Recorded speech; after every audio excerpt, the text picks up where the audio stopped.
Hello and welcome to this Serial Geek TV episode commentary for The Cat and the Spider, an episode of He-Man and the Masters of the Universe, produced by Filmation Studios. So, where to begin with this episode? Well, let's start off with the fact that this episode marked the beginning of the second season of He-Man. At the time, prior to He-Man and the Masters of the Universe, orders of 65 episodes per season were not a thing, especially where animation was concerned. And whilst many cartoons that followed were delivering a 65 episode order into syndication as the norm, very few received a second season equal to the episode order of the first. Thinking about it, no other cartoon, quite possibly in the history of animation, delivered 130 episodes within the space of 2.5 years.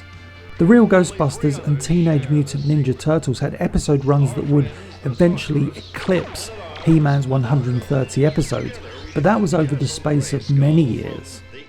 Before we get into this episode, let me start off by hitting you with a really geeky fact. This episode and the entire 1984 batch of episodes omit the speech marks from the episode title cards. When production began on the episodes dated 1985, the speech marks would return. Well, except for the episodes carried over from 1984. Long story. This episode is penned by the late, truly great Larry DiTillio. The man adored writing for He-Man and She-Ra, and it shows. Here he brings back his character Malaktha, who appeared in the highly memorable House of Chakotay two-part story.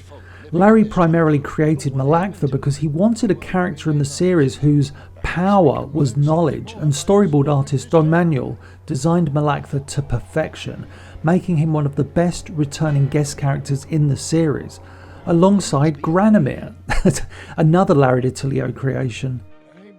Man, I know the script for this episode off by heart, and you know why? It's because this episode was released to VHS in 1985 alongside The Littlest Giant and became a huge seller. I must have watched this episode well over 100 or so times as a kid. I remember buying the VHS during the school holidays at my local Woolworths in Enfield. My mother and I raced home so that I could watch the episodes while stuffing my face with pick and mix, of course. And what a way to start this episode, with an action-packed classic walls closing in on someone situation, prompting Prince Adam to unsheathe the Sword of Power and call upon the power of Grayskull.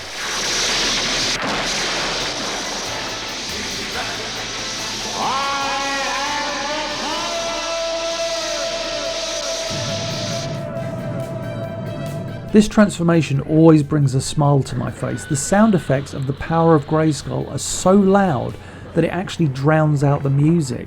Believe it or not, that is rare, with probably only Temple of the Sun having a similar moment. Here we see Malaktha a little worse for wear. Interestingly, in the storyboard, artist Rich Chidlaw illustrates the royal archaeologist with a bandage on his head, which is subsequently crossed out. Actually, I should mention that this storyboard is unique in that two artists worked on it, Rich Chidlaw and Sharon Rolnick, the latter being one of my favourite artists at Filmation. Whilst Rich's storyboards are crisp and comic book-like, Sharon's are wonderfully cartoony, much like Barry Caldwell's brief work on He-Man and the Masters of the Universe. Hopefully, at some point, I can find a way to showcase the storyboards alongside the audio from an episode without incurring the wrath of the copyright owners.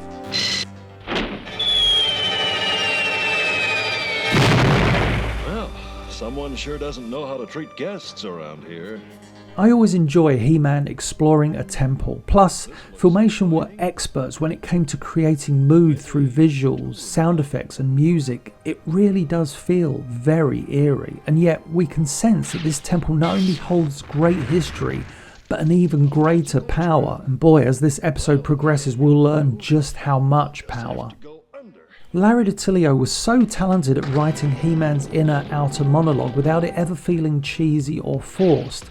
This was because Larry's He-Man was a self-aware hero, not aloof or overpowered. In short, Larry was writing a superpowered Prince Adam, which is what many a successful canon utilised. As odd as this may sound, Larry DiTillio's He-Man was very real, even if his physical acts were a little far-fetched. And now here we are in the main chamber of the temple. Again, the atmosphere is just amazing. Be sure to check out the camera moves in this scene as well as the timing and fast-paced action. The director, the always awesome Gwen Wetzler, ensured that this scene was tense throughout. Yes, we know He-Man will defeat this devilish guardian, but my goodness, he looks like he's really being tested. Some really nice expressions and reactions from He-Man as he is rather unprepared for this teleporting foe. In his script, Larry notes that the fight between He-Man and the Guardian Cat should not be played for violence, and I think this is because 1. He-Man of course would never intentionally hurt a living creature, no matter how evil, and 2. Larry DiTillio was a huge fan of cats. Much like me, I don't want to see a cat, even a demonic cat with horns and glowing eyes, injured in any way. There's a deleted scene here that was not only storyboarded but also animated, in which we see He-Man, now carrying the Grimalkin statue, jump back into the hole he had made in the ground of the main chamber. It was cut for time as it added nothing visually to the story. Another thing I should talk about is how wonderfully detailed Larry DiTillio's scripts are. Many I've spoken to at Filmation that worked in the storyboard department always enjoyed working with Larry's scripts, as his descriptions enabled the artist to create the locations whilst also being true to the writer's vision. For example, if you'll indulge me, here's Larry's description of the main chamber from the previous scene. It is a high-ceilinged room with pillars and the ever-present cat motif carvings and trappings. It is virtually empty except for an altar-like arrangement in the very centre of the chamber. This altar consists of a low pedestal on which rests a statue about 3 feet high and a large stone block abutting the pedestal behind. Atop this block is another statue. There are 2 cat head braziers flanking the low pedestal, no flames coming from them. The statue on the low pedestal is of a feline creature with long, gazelle-like horns instead of ears, somewhat like the Egyptian cat god Bast. The statue above it is of a panther-like creature ready to spring. Its eyes are faceted gems, insect-like in look. There is a reptilian ridge in the centre of its head. Trust me when I say that all writers were not as descriptive as Larry DiTillio. Your Majesty? Now, by the whiskers of Saz, girl, when will you learn to enter my chamber in a normal fashion? And here we are with King Paw of the Cat People, but, more importantly, a one-shot guest character that always appears on the lists of fan favourite characters, Katrina. Larry describes her in his script as follows: looks like a sleek female tabby cat, sassy, terrifically acrobatic, wry smile, attired in leather jerkin and breeks, knee-high boots, carries a 3-foot rod with a cat's paw symbol at one end. It is in a sheath on her right boot. Her voice has a constant cat purr in it. I'd say that the artists and Linda Gary, the voice of Katrina, did a fantastic job of making this character not only a reality, but, as you'll see, a highly memorable one. Going back to that previous scene, you'll hear King Paw exclaim in shock, "By the whiskers of Saz." This phrase would be repeated in the feline-based She-Ra episode Magicat, penned by J. Michael Straczynski. And for the record, Saz was actually the name of Larry DiTillio's cat. I won't lie, I love that he immortalised the name of his cat across the worlds of Eternia and Etheria. And now, we're going to see the debut of a new member of Skeletor's evil warriors, Webstor. I love Webstor's introduction, dropping into shot, it's perfect. And it's truly fascinating how Larry writes both Skeletor and Webstor insulting one another, kind of presenting Webstor as a villain with maybe a tad more courage than most. Nighttime at the Royal Palace, and I do love that we have numerous people involved. Katrina, wishing to return the statue to its rightful owners, Teela, guarding what she believes to be an ancient artifact recovered from a race long since gone, and Webstor, intent on stealing the statue for the Lord of Destruction. Also, how fantastic is it to see these two warriors go toe to toe? One gets the impression that if they were to engage in a lengthy battle, it would last for a goodly while. Just what I've been looking for. And here's our villain, Webster. I love the shot of him wiggling his fingers. Such a cool little character moment. Oh, I should give a huge shout out to John Irwin, using a voice similar to that of the widget Squinch, but evil. In the original script and storyboard, when Prince Adam wakes up Cringer, telling him that they have work to do, he has the Sword of Power in his hand ready to transform. That would have been a really nice visual, I feel. It's a shame they didn't go with it.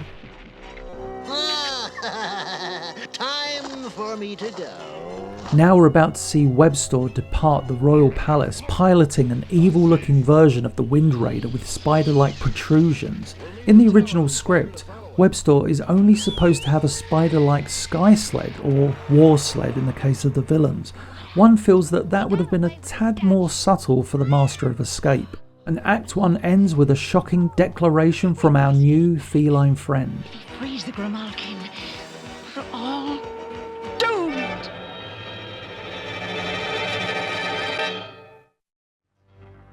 As Act 2 begins, let me just highlight something that probably many people aren't aware of.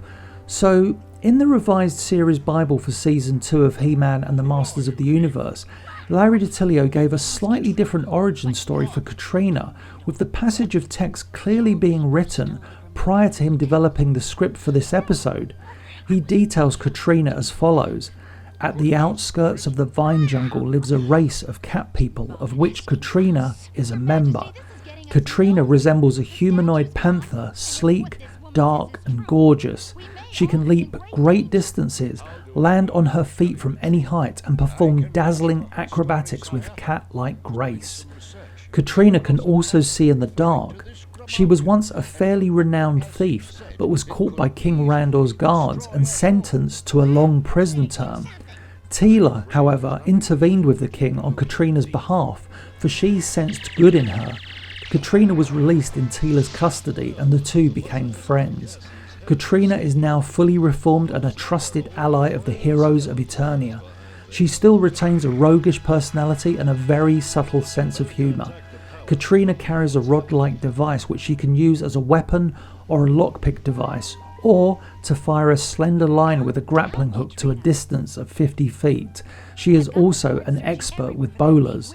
While she doesn't possess the bludgeoning power of some of the Masters of the Universe, her consummate speed and skill often win out where mere power fails.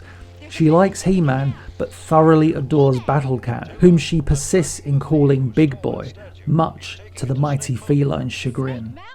From that, I adore the idea of Teela and Katrina being firm friends and allies. And you can see that Larry brought that idea into this episode, although, as I may touch upon later, one of the problems I have with the second season of He-Man is that Katrina does not return. I'm tired of waiting. I'm going to Snake Mountain and do the job I was sent to do. Hold on, Katrina. You're not going anywhere.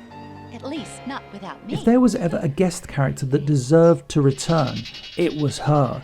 And Linda Gary voicing both Teela and Katrina is just a delight, showcasing just how talented a performer she was, able to give two distinct voices and personalities to two characters conversing with one another. And we're about to see He-Man confront Skeletor, and notice that for one shot, He-Man is illustrated with a circle on his belt, kind of like the action figure. Actually, thinking about it, sometimes the colouring books would take the Filmation model sheets and add all those small action figure details from time to time. Great confrontation between the most powerful man in the universe and the Lord of Destruction here. I always enjoy when these two get physical, as it makes their conflict seem more real. Look at He-Man's expression, he's angry. My stun beam will take care of you.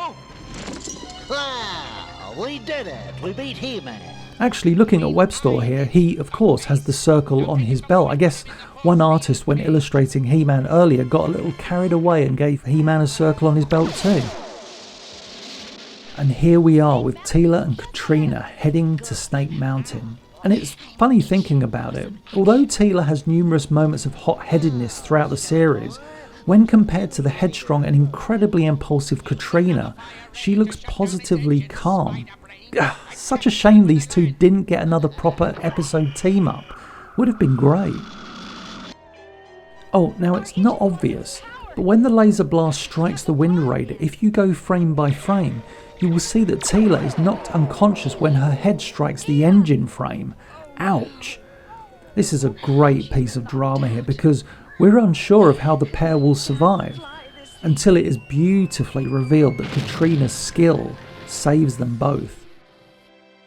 I just want to quickly make mention that the awesome Dale Hendrickson designed the character model for Katrina, with the model pack for this episode being finalised on April the 30th, 1984. And now here we are with a most unexpected treat. Katrina fancies Battle Cat. Hello, big boy. Who are you? The name's Katrina. I love the way in which Katrina is posed, trying to be all kinds of sexy. And whilst Battle Cat probably appreciates this, he immediately rushes off to find his ally, He-Man. Now, earlier I mentioned that this episode was released to VHS over here in the UK. Well, in the US it was also released to VHS as one of 3 episodes that was used in the direct-to-video movie Skeletor's Revenge, which was used to promote the 1985 batch of episodes. That video was also a big seller for RCA's Magic Window brand. And Skeletor's Revenge has those wonderful episode wraparounds featuring Skeletor, Beastman and Evil Lyn. I plan on making a video about that special on this channel at some point, as I have so much behind the scenes material for it. Lovely fast-paced confrontation here between Katrina and Webstore, giving great credibility to the title of the episode, The Cat and the Spider.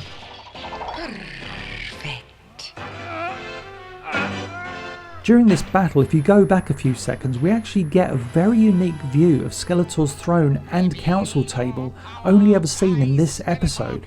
And I own the actual line art, which I featured in the He-Man and She-Ra Animated Adventures Guide published by Dark Horse. Here we see a unique area of Snake Mountain, never before seen, and well, this location was previously used as Negator's base of operations in the episode Game Plan. But here we see it repurposed as a part of the Lord of Destruction's lair, and I won't lie, I think it actually works.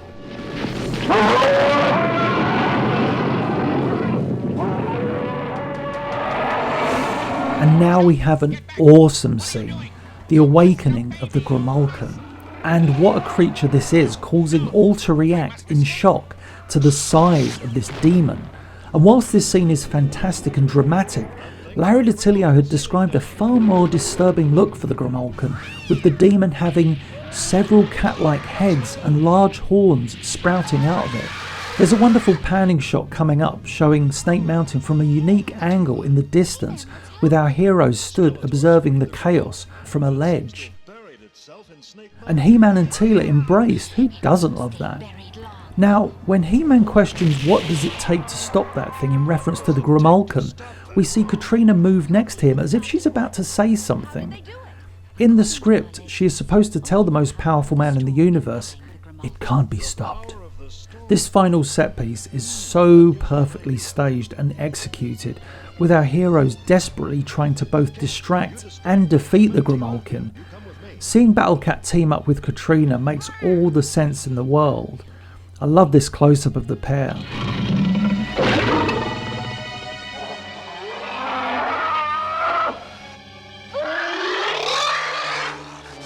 And what I really like about this is we're reminded just how crazily brave Battle Cat is, leaping headfirst, claws out, onto this seemingly unstoppable demon. Plus we get one of those wonderful science lessons from He-Man as he tells us that when salt particles are put into moisture-laden clouds, rain is produced. I learned more about science from 1980s cartoons than I ever did at school. Originally, after Battle Cat was shaken free, the Grimalkin was to raise his fist to crush the downed fighting tiger. As the demon's hand descended, Katrina was to leap into shot, shoving Battle Cat aside with the Grimalkin's hand barely missing them. Battle Cat then thanked Katrina with her replying, "My pleasure, handsome." And now, my goodness, we get one of the most dramatic visuals of the series as He-Man channels the power of the storm through the Sword of Power.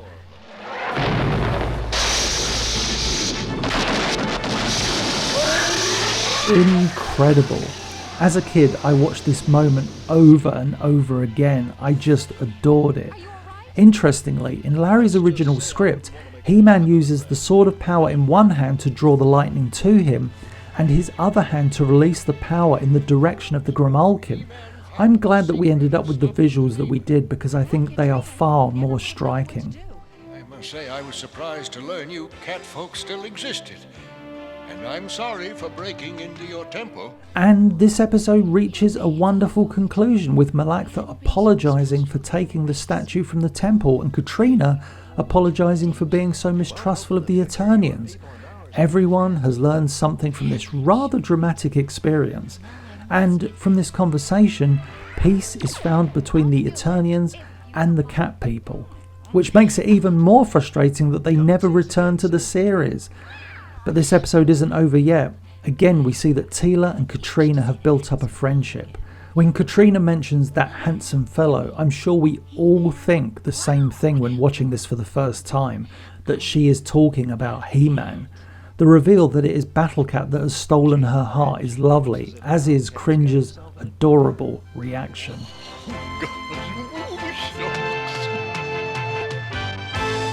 Bless him. And that's the end of The Cat and the Spider. My summary? Larry DiTillio crafts an incredibly unique episode with this script, a story which has one of the best guest characters in Katrina, innovative action scenes, and a plot that feels bigger than the episode itself. From the moment this episode begins, we find ourselves on the edge of our seats thanks to the quality of the story's pacing and fantastic scene direction. Even when we expect a somewhat typical conclusion at Snake Mountain, we are surprised by its creativity. Of course, the star of this episode is undoubtedly Katrina, who steals each and every single scene she appears in, thanks to her wonderful dialogue and Linda Gary's beautiful voice acting. Effortlessly one of the best episodes of Season 2. Thank you, Larry DiTillio. I miss you, my friend. And that's the end of this episode commentary. I hope you enjoyed it. If you did, please be sure to like, share and subscribe, and I'll catch you on the next one.